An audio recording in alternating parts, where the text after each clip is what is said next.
आइए देखा जाए हम लोग हेनरी नियम की सीमाएं, ठीक है ना। देखिए हेनरी नियम की सीमाओं में हमको देखना मतलब हेनरी नियम कहाँ कहाँ पे लागू होगा, ठीक है ना। एक मिनट देखें, ठीक। अब देखिए हम लोग को ये चेक करना है हेनरी नियम की सीमाएं कब कब, मतलब हेनरी नियम कहाँ पे हम लागू कर सकते हैं। हम लोग ये जानते हैं विलेयता जो होती है ताप बढ़ाने पर घटती है, दाब बढ़ाने पर क्या होगी, बढ़ती है। लेकिन आप सोचिए अगर हम लोग ये जल रखा गया है, इसमें जल है और इसमें गैस डाल रहे हैं, हम लोग प्रेशर बहुत ज्यादा बढ़ा दें, इतनी ज्यादा बढ़ा दें कि ये मान लीजिए CO2 गैस है, CO2 में एक निश्चित टेम्परेचर लगाएंगे तो क्रिया नहीं करेगा, लेकिन आप ज्यादा कर देंगे तो CO2 प्लस H2O बना क्या बना देगा, H2CO3 कर देगा, जो हेनरी नियम लागू नहीं होगा। तो देखिए पहली बात, ताप डायरेक्टली प्रोपोर्शनल विलेयता के भले ही है, लेकिन जो दाब होना चाहिए बहुत ज्यादा नहीं होना चाहिए, दाब बहुत ज्यादा नहीं होना चाहिए, होना चाहिए। दूसरा आप ये बताइए ताप बढ़ाने पर विलेयता घट रही है ना, तो जो होना ताप बहुत कम भी, ताप बहुत कम नहीं होना चाहिए, है ना। अगला पॉइंट है गैसें गैस वियोजित वियोजित या संगुणित संगुणित नहीं होनी चाहिए, नहीं होनी चाहिए। गैस वियोजित या संगुणित नहीं होनी चाहिए। एक अगला पॉइंट है गैस विलायक से क्रिया भी नहीं करनी चाहिए, गैस विलायक से क्रिया भी नहीं करनी चाहिए, ठीक है ना। तो अब हम लोग देखिए हेनरी के नियम की 4 सीमाएं हैं जो लागू होती है, मतलब अगर ये कंडीशन रहेगी तो हेनरी नियम लागू नहीं होगा। अब आप जो हम लोग पढ़ने जा रहे हैं दोस्त, हेनरी नियम का गजब का मतलब उपयोग है हमारे जीवन में। आप अब चलिए हम लोग देखा जाए, अच्छा आप लोग पेप्सी पीते हैं ना जी, पेप्सी पीते हैं तो पेप्सी जब पीते हैं तो फाग क्यों निकलता है, पहली बात फाग क्यों निकलता है। दूसरा क्वेश्चन है जो गोताखोर पानी के अंदर जाता है क्या सिर्फ वो ऑक्सीजन लेकर जाता है। आइए वही चीज देखा जाएगा, हम लोग इसको मिटाया जाए और हम लोग उसको देखा जाए।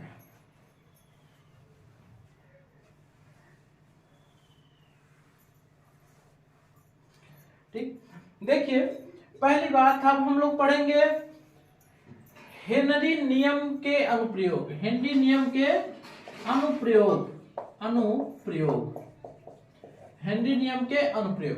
देखिए जब हम लोग पेप्सी पीते हैं, पेप्सी पीते वक्त पेप्सी जो होती है ना, आप ऐसे पेप्सी खोलेंगे, इसका ढक्कन जो है खोलेंगे तो फॉग निकलेगा, है ना। ये क्यों निकलता है फॉग, ये होता है हेनरी नियम के अनुसार,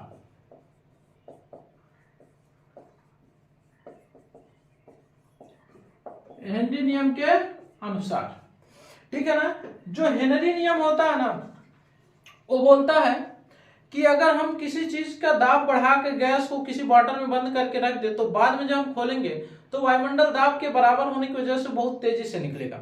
तो जैसे आप सोचिए आप एक बॉटल है उसमें आप पानी भी भरे हैं, उसके बाद गैस भर दिए, खूब दबा दबा के गैस भर दिए, ठीक ना, खूब दबा दबा के भर दिए, उसके बाद उसको बंद कर दिए हैं।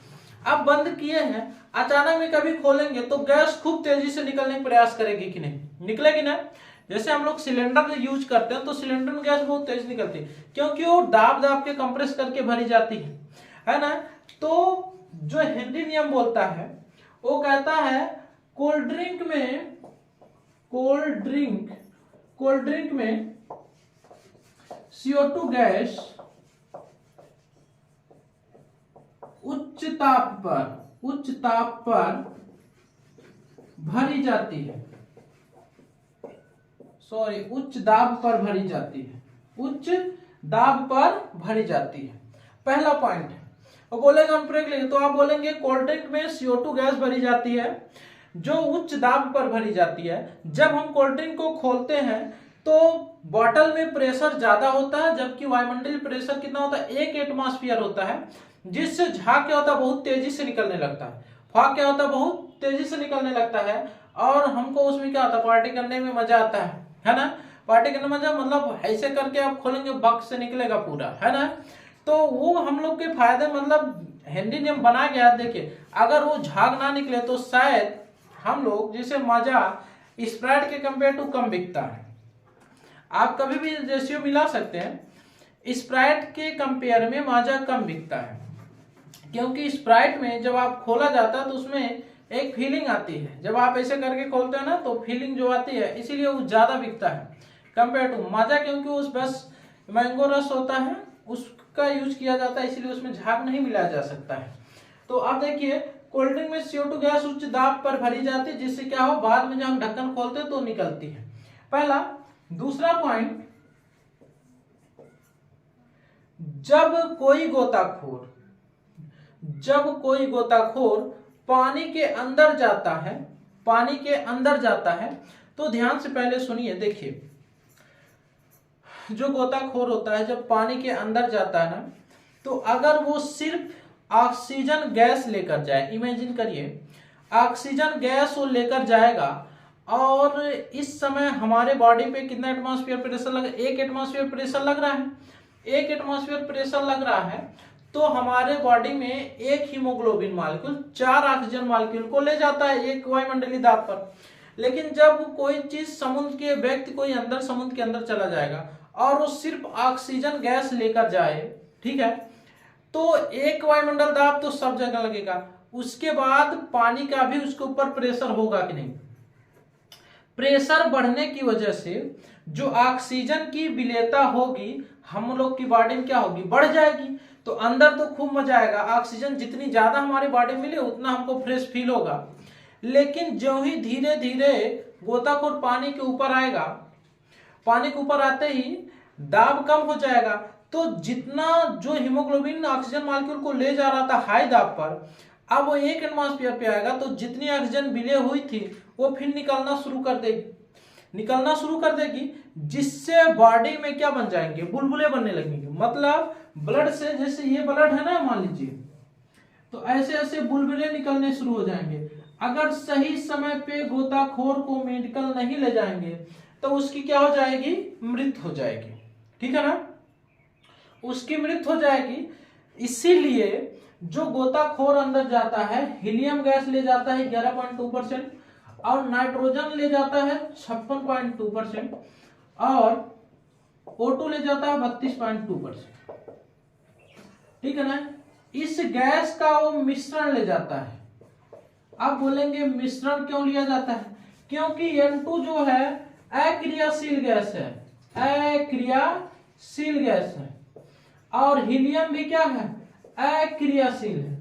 जब पानी के अंदर वो व्यक्ति जाता है तो विलेयता उसकी बढ़ती नहीं है, विलेयता बढ़ती नहीं है, इसका मतलब एक वायुमंडल दाब पर जितना ऑक्सीजन उसको जरूरत पड़ रही थी उतनी ही अंदर भी जरूरत पड़ेगी, जिससे गोताखोर आसानी से 2-4 घंटे 5 घंटे तक पानी के अंदर रह लेता है, ठीक है ना। लेकिन अगर वो उसको सिर्फ ऑक्सीजन दे दिया जाए तो व्यक्ति मर जाएगा, ठीक है ना। अगला पॉइंट आता है, पहाड़ी एरिया पे जब कोई व्यक्ति जाता है, पहाड़ी एरिया पे जब कोई व्यक्ति जाता है तो उल्टी क्यों होने लगती है, सर दर्द क्यों होने लगता है। देखिए हमारे एटमॉस्फेयर में कई लेयर होती हैं, ठीक है ना, जिसमें स्ट्रेटोस्फीयर होती है, ठीक है ना, स्ट्रेटोस्फीयर होती है जिसमें हम लोग निवास करते हैं, ठीक है ना, और एक ट्रोपोस्फीयर होती है, वो ऊपर होती है स्ट्रेटोस्फीयर से, जिसमें हम लोग हैं। यहाँ पे ऑक्सीजन की मात्रा क्या बहुत ज्यादा है, लेकिन एक समय ऊपर जाते जाते ऑक्सीजन की मात्रा घटने लगेगी।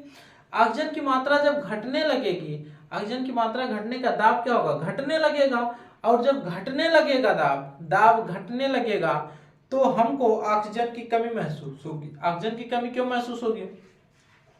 क्योंकि एक वायुमंडल दाब पर हमारे रुधिर में 4 ऑक्सीजन मॉलिक्यूल जा रहे थे एक हीमोग्लोबिन के द्वारा, लेकिन जब ऊपर चले जाएंगे तो एक हीमोग्लोबिन 2 ही ऑक्सीजन मॉलिक्यूल, 3 ही ऑक्सीजन मॉलिक्यूल या उससे कम मॉलिक्यूल ही ले जाएगा। ठीक है ना। जब कम ऑक्सीजन ले जाएगा तो हमको ऑक्सीजन की कमी महसूस होगी, जिससे हमको चक्कर आने लगेगा, सर दर्द होगा और उल्टी का एहसास होगा। कब? जब कोई व्यक्ति पहाड़ी एरिया में जाता है तब। ठीक है ना। तो अब आप अगला पॉइंट लिख लीजिए। जब कोई व्यक्ति पहाड़ी क्षेत्र में जाता है तो अधिक ऊंचाई पर जाने पर ऑक्सीजन की मात्रा घटने लगती है। ऑक्सीजन की मात्रा घटने लगती है और उसमें ऑक्सीजन की मात्रा घटने से उसको सर दर्द, थकान और उल्टी का एहसास होने लगता है। ठीक है ना। ए कंप्लीट हेनरी का नियम था। ठीक है ना। तो अब हम लोग आगे चला जाए, इस पे क्वेश्चन किया जाए हेनरी नियम पे, तब हम लोग का खत्म होगा। आइए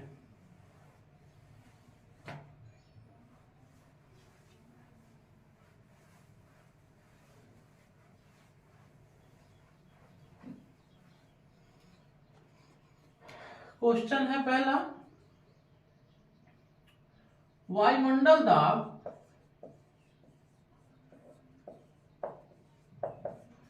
4 एटमॉस्फेयर है। वायुमंडल दाब 4 एटमॉस्फेयर है। यदि N2 गैस, ठीक है ना, N2 गैस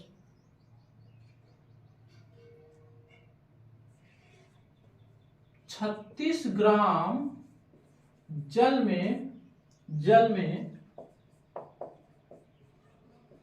मिलाई जाती है तो जल के लिए N2 गैस के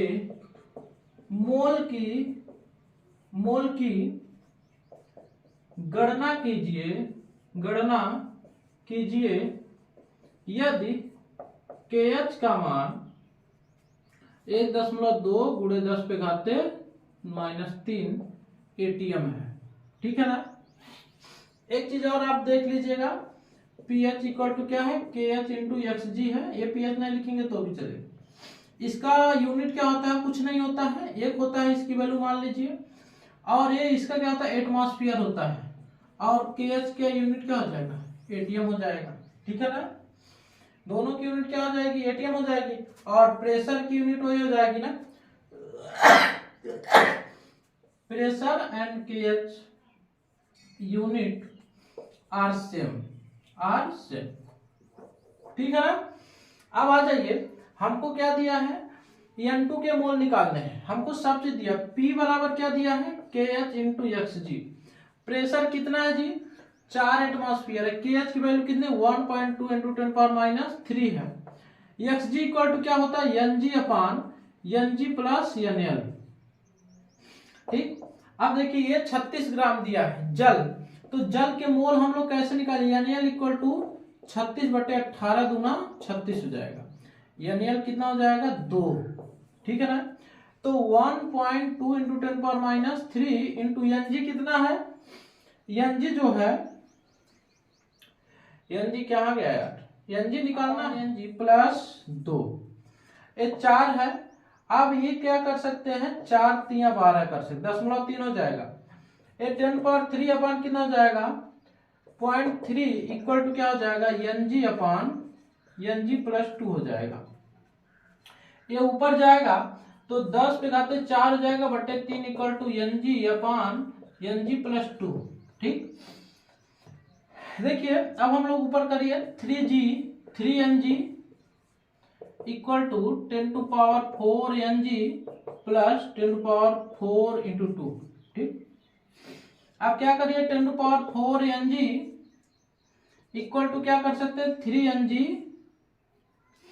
बोले तो ये हो सकता है ना, -3NG हो गया इक्वल 10⁴ इंटू 2 हो गया।